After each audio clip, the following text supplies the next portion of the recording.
Merħba t-tieni staġun ta' The Malta-EU Business Gateway the MBB podcast. Jiena Mario Xwiereb, nselmilkom mill-Malta Business Bureau. L-ewwel staġun kellna 10 episodi, 10 podcasts differenti, issa għandna 10 oħra ġejjin qudiemna u fl-episodju li se nipproponulkom illum se nkunu qegħdin nitkellmu dwar l-Union of Skills tal-Unjoni Ewropea. Ftit ta' żmien ilu għamilna webinar bħala Malta Business Bureau u l-kelima prinċipali kienet Maja Ivanova mill-Direttorat Ġenerali tal-Employment, id-DG tax-xogħol tal-fiħdan il-Kummissjoni Ewropea u tatna preżentazzjoni dwar il-Union of Skills, din l-istrateġija li ħabbret il-Kummissjoni Ewropea ftit tal-ġimgħat ilu. Hemm numru ta' mistoqsijiet importanti wkoll li jsiru u li jsiru lejn l-aħħar mill-membri tal-udjenza. Ejja nsegwa flimkien. The Malta-EU Business Gateway, the MBB podcast, huwa miġjub lilkom minn Reaps Asset Management, sussidjarja ta' APS Bank Limited, the Energy and Water Agency, l-Aġenzija l-Enerġija u l-Ilma, kif ukoll bl-għajnuna ta' Finance Malta.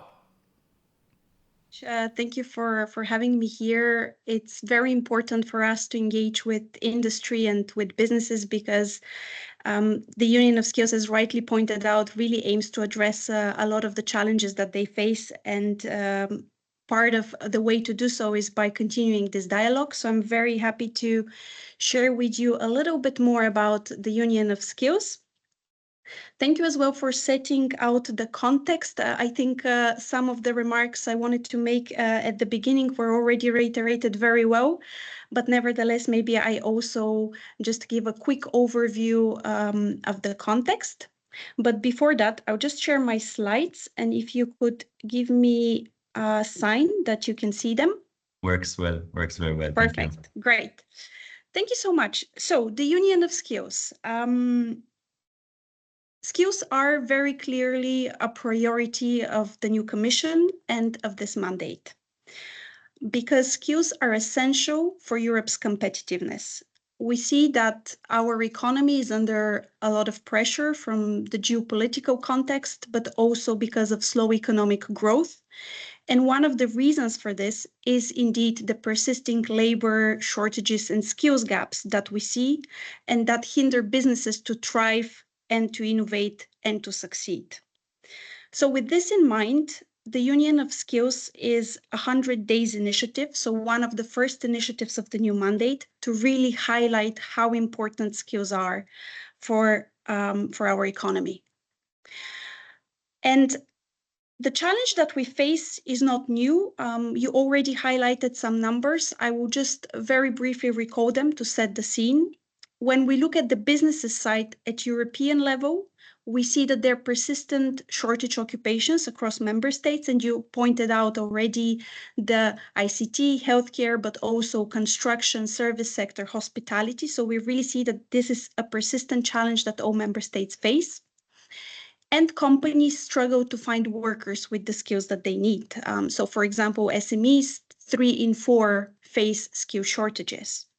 And when we look at the side of the learners, we are, as you pointed out, below the target. So only around 40% of adults actually participate in training later in life.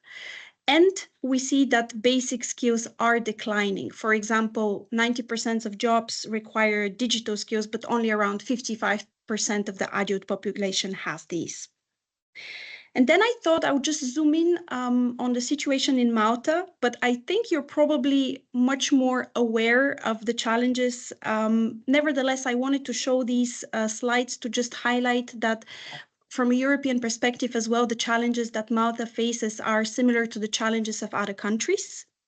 So Malta has one of the highest employment rates, yet a very large share of companies face skill shortages and struggles to find skilled workers as a barrier to invest. SMEs report difficulties to find employees similar to the EU levels. And if we look at specific sectors at the data that we have at European level, we see that this is even more exacerbated in certain sectors.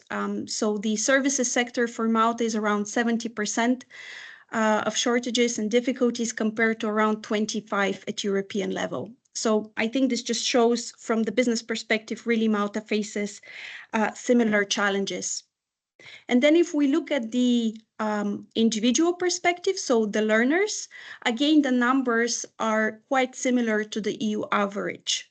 If we look at the performance of students that are 15-year-olds in reading, math, and science, Malta has a similar percentage of underachievement as the EU average, so 33% versus 27%. And for example, on basic digital skills performs slightly better than the EU average, but still in a similar range. And just to highlight the last number, so the participation rate in adult learning is really around the EU average of 40%, short of the 60% target. So this is just to set the context that the challenges are clear. And then one question that we ask with the Union of Skills is, why is this the case? So what are the drivers of these challenges? And the Union of Skills highlights three main reasons for this, amongst many others. But these are the key that we try to address with the Union of Skills. The first one is simple. It's simply the skill shortages and gaps that we see. And they are, on the one hand, the result of the fact that simply there are not enough workers because of shrinking workforce and demography, but also because sometimes workers do not have the skills that are needed by employers. And this is actually linked to the second driver that we identified, the so-called transformation speed gap. So technology is used much more rapidly at the workplace. I think if you just look at the increase of battery demand or some other sectors for the green transition, just as an example, we see that new technologies are being employed very, very fast.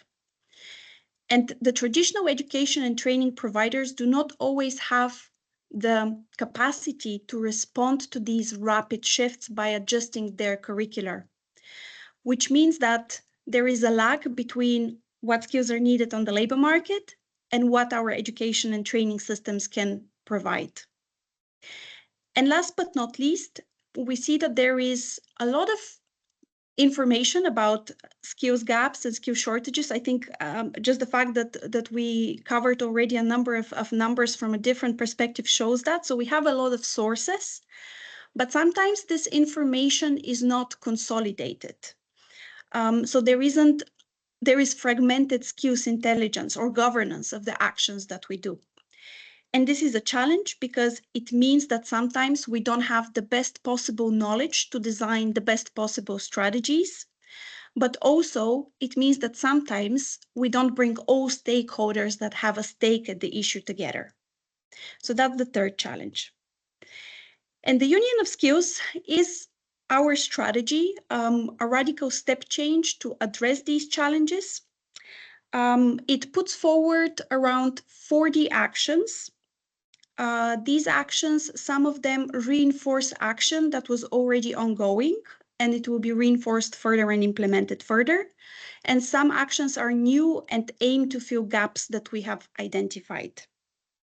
So the Union of Skills has a simple yet powerful vision. What we want to achieve with it is that everyone in Europe can develop skills throughout their life.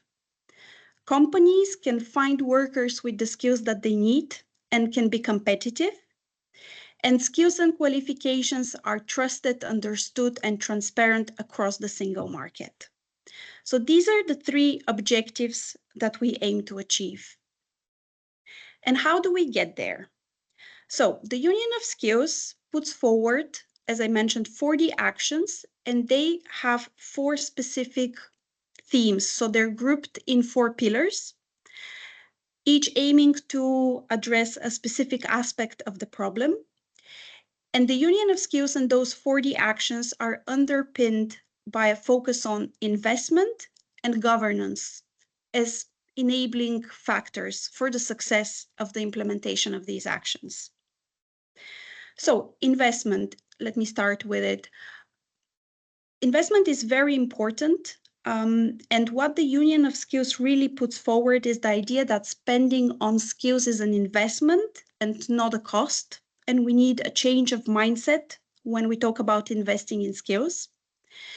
It also looks into ways to ensure that money are spent better on skills, both with regards to the EU budget, but also by mobilizing more public and private action in the field. And governance aims to address the challenge that I identified above. First, it will set up a skills observatory at European level that will connect different data points and will provide more detailed information, but also by the setup of a European skills high-level board that will bring different stakeholders together in an agile manner to be able to provide policy advice. So these are the two enabling factors. And now to go into the pillars. I will not have the time to walk you through the 40 different actions. I will focus on a couple. I've selected some examples which I think are more relevant, but I'll start by giving you an overview of each of the 4 pillars and what it aims to achieve. So the first pillar is about the foundations of education and training. So it really focuses on making sure that people have basic skills. And these basic skills are very important so that people can also learn later on and are enabled to learn throughout life and have a good start in their career, but also a good progression in it. This is why the first pillar focuses on an action plan on basic skills that will support member states to address specific deficiencies. It focuses on STEM skills, which are also fundamental for learning later on. It looks into teachers and trainers. It looks into VET. So it really has a focus on the foundational education and training. Now, the second pillar goes a step further and looks into upskilling and reskilling of adults. And this is one of the pillars I'm going to zoom on. It looks into ways from a sectoral perspective to ensure better, more targeted upskilling and reskilling for the needs of the labor market. But also from an individual perspective, it looks into ways to provide more opportunities for people to upskill and reskill throughout their life. Then the third pillar is about the circulation of skills within the single market. So making sure that no skills are unnoticed and we can really use the full potential of the European workforce. And for this pillar looks into ways to address existing barriers to the use of skills or qualifications across borders. And it includes both projects that look into joint European degrees, for example, but also it looks the exploration of a specific skills portability initiative that will look into how to address the barriers explicitly. And then the last pillar is about attracting talent from abroad. And this is very much linked to the fact that the European workforce is shrinking. And it is clear that Europe needs to become also an attractive destination for people from outside the EU.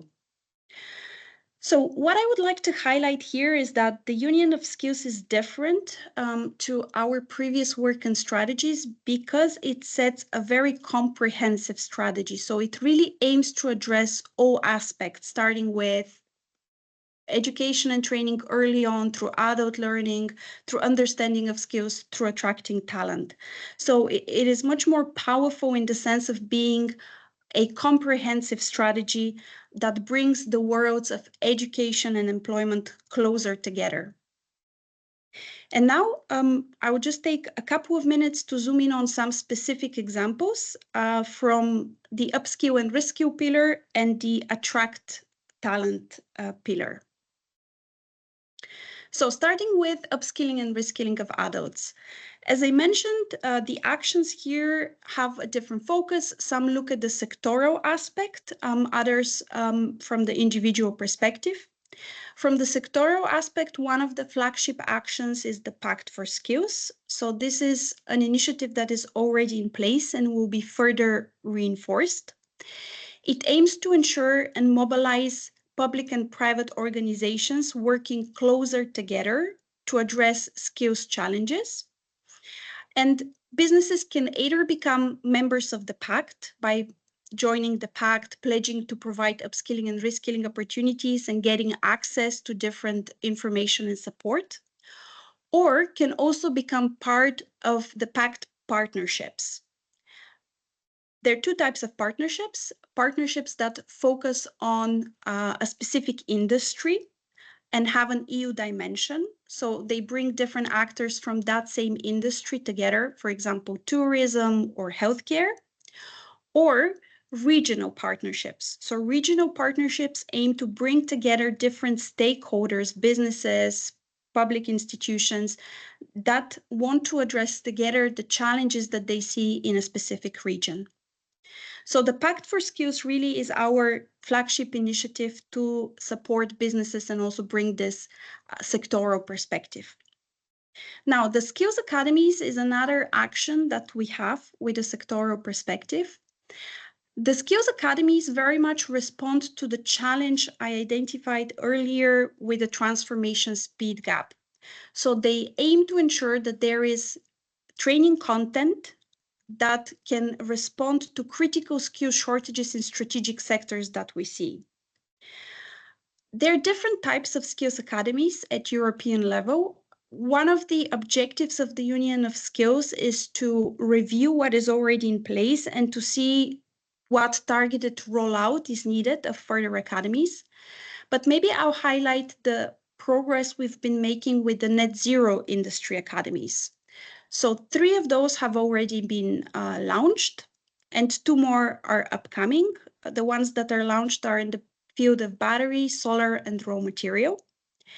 And businesses can benefit from the learning content that is developed, depending on the type of academy, either directly at the platform of the academy or through national education and training providers that are responsible for the rollout in the member state.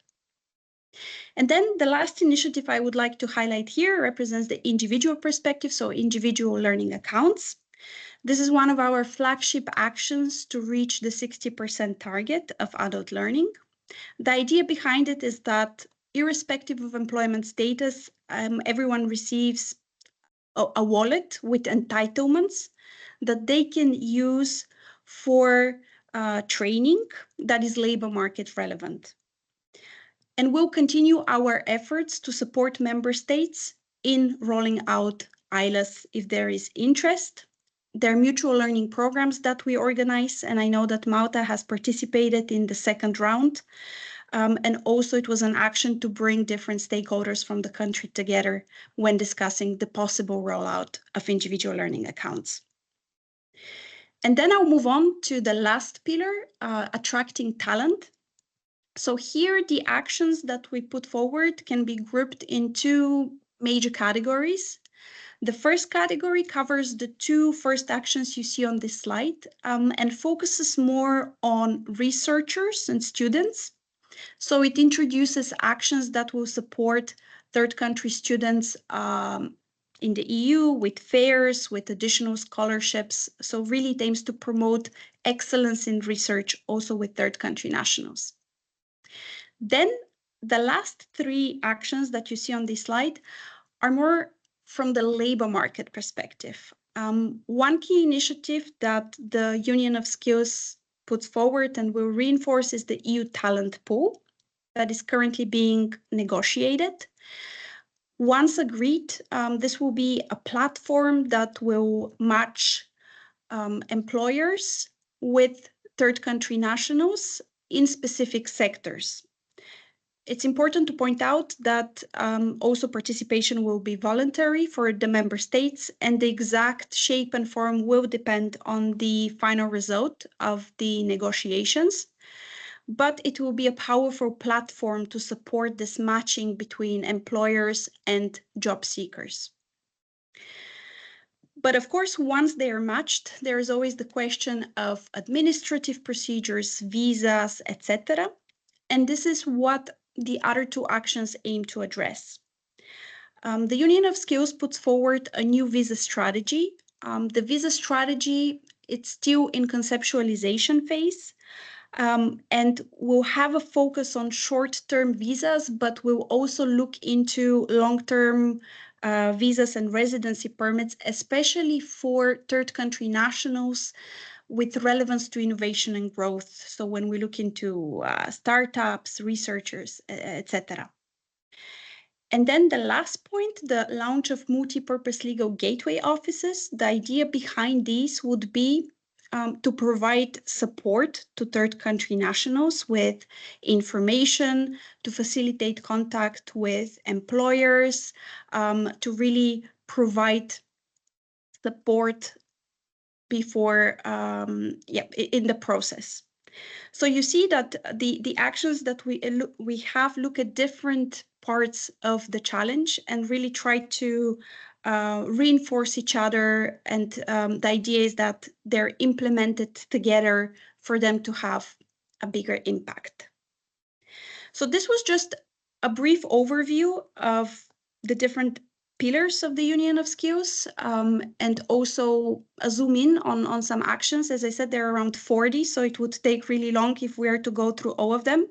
But I hope they highlight a little bit what could be of interest going forward. It's also important to point out that we are rolling out this Union of Skills in the coming years. Of course, certain actions are already in implementation, others will be implemented in the years to come. So this is why also we see this as a continuous dialogue. And it's important to keep engaging on the different aspects. Also because what we know is that we can resolve these skills challenges only if we act together within member states, across member states, and across institutions. Thank you. The Malta-EU Business Gateway, the MBB podcast, huwa miġjub lilkom minn Reaps Asset Management, sussidjarja ta' APS Bank Limited, the Energy and Water Agency, l-Aġenzija l-Enerġija u l-Ilma, kif ukoll bl-għajnuna ta' Finance Malta. Thank you, Maya, very much for your expert insights on the Union of Skills. We heard some very interesting new initiatives, the Skills Pass, the Skills Intelligence Observatory, the Skills Portability Initiative, individual learning accounts, skills academies, and so much more. So I would like to explore one of these initiatives in more detail with you. But first, I would like to take a question from our chat. From Ms. Nadia Jordamayna, who says, thank you very much for the initiative. It is expected that the Union of Skills will lead to increased job mobility across the EU. Will there be any safeguards to mitigate or alleviate a potential brain drain from the already limited pool in island member states and the peripheries towards mainland Europe?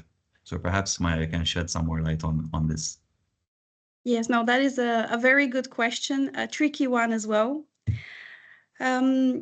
Also because I think it's mainly colleagues at DG Home that deal with that. But I think what we aim to put forward with the Union of Skills is the right to move, but also the right to stay. So it is a comprehensive strategy because also it aims to ensure that within the member state, there are enough opportunities for people to succeed and to thrive. So if they want to stay in the member state, then they're given the best opportunity possible to do so. And then when it comes to intra-EU labor migration, I think there is already a framework for that. And what the Union of Skills aims to achieve is just to make sure that skills don't get unnoticed. So it aims to address also situations where maybe a skilled person has already migrated to another state, member state, but because of recognition issues, this person is not living up to his full potential and is underqualified or overqualified for a specific job. So this is actually the angle that we aim to address with the Skills Portability Initiative, making sure that skills are fully utilized, and then also making sure that individuals have the best opportunities possible to stay in their member state and thrive there as well. But a very good question and important one. Excellent. Thank you, Maya, and thank you to Nadia as well for her very interesting question. Now, Maya, I would like to look into a bit more deeply towards one of the main initiatives that I feel is most pertinent to both Malta and Gozo, which is the EU talent pool. So from my understanding, this mechanism will rely heavily on the participation of third country nationals to help fill shortages in critical European industries and sectors. I understand that this is currently still in trilogue negotiations, but from the Commission's perspective, how does this mechanism intend to support the implementation and uptake of these tools in third countries, where we obviously have challenges like language barriers, limited digital access, complex administrative processes that might stifle participation? Yes. No, thank you. Thank you for this question. And it is true that our tools are only as good as they're being used. I think I would like to point a couple of things here. First, the Commission puts forward a number of actions of different nature to attract talent. And these actions aim to be complementary and to reinforce each other. So they try to address different aspects and different issues that you already outlined. When it comes concretely to the EU talent pool, what is very important is that it is going to be closely linked to the talent partnerships.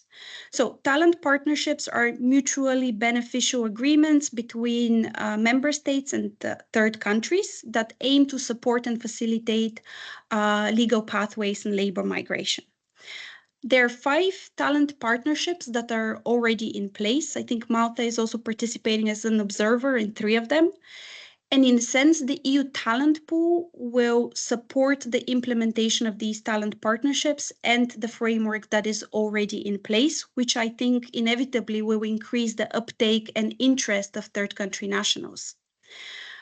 So job seekers in partnership countries will have the opportunity to register on the EU talent platform, but also they will get the EU pass, the talent partnership pass, which will signal that their skills have been developed or validated in the context of a talent partnership. So I think that already will increase the uptake. And then also within talent partnerships, just to highlight that there are different actions to also support pre-training or language courses. So it's a whole set of actions that are actually being implemented. So by creating synergies between the different tools, we believe that the uptake will be better, and that's the only way to address the multitude of challenges that exist in this context. Fantastic. Thank you, Maya. Fingers crossed that the implementation will go as smoothly as you're mentioning, so that obviously we're opening up more opportunities for third country nationals. I have one final question if we don't have anything else from the chat, which we don't seem like we have. So I would like to ask a similar question perhaps, but this time we're looking more on the national, on the member state level. So the Union of Skills highlights the importance of creating a harmonious European approach to skills. Obviously, this depends on self-initiative and implementation by member states, but how will the Commission ensure that certain tools such as micro-credentials and skills academies are widely implemented? Will there be any resources made available, and how will they be made accessible also to businesses that we have following us today? Yes, thank you. I think it's important to highlight again a couple of different ways in which the Commission can support the rollout of certain initiatives. I'll take micro-credentials as an example. I think this is what you highlighted. One avenue of work is to ensure that there is common understanding when we talk about those things. I think that is also the key objective of the Council recommendation on common approach to micro-credentials, because that creates trust and flexibility in these tools when we all know what we're talking about and their clear design requirements, etc. Now, a second kind of strand of actions, I think, is linked to the uptake and development of these initiatives. Concretely, with micro-credentials, the Commission has been supporting mutual learning between member states that try to implement it, has been encouraging the integration of micro-credentials in national frameworks, but also has been funding projects that aim to develop an ecosystem for micro-credentials. So really actions that aim to make these tools more popular and to develop them further. Now, when we talk concretely about resources, I think there is very little I can say also because of the ongoing discussions on the MFF and the future. But within the current budget, for example, within Erasmus Plus, there are funds dedicated to the rollout of tools like that. Skills academies also have different funding sources. In most cases, those go directly to education and training providers or the ecosystem actors with those, but businesses can also benefit indirectly by, well, take up and actually the development of those tools. But also, I think this is something to see in the future. Micro-credentials will be a focus of the Union of Skills as well, its potential also in the context of digitalization. So I think that's an avenue to also explore. Excellent. Thank you, Maya. So I'm just going to take one last question very quickly so that we stay on track. We have a question from Mr. Etienne Sherry, who asks, what happens if the particular job does not necessarily have a qualification? For example, low-level labor tasks such as machine operators within a manufacturing setup. I assume that's in the context of mobility or, yeah. I mean, so I'll highlight a little bit the skills portability initiative that I mentioned. This is something that we'll be exploring. There will be an impact assessment and engagement with stakeholders. So you're very much invited to also express your views and help us consider your perspective there.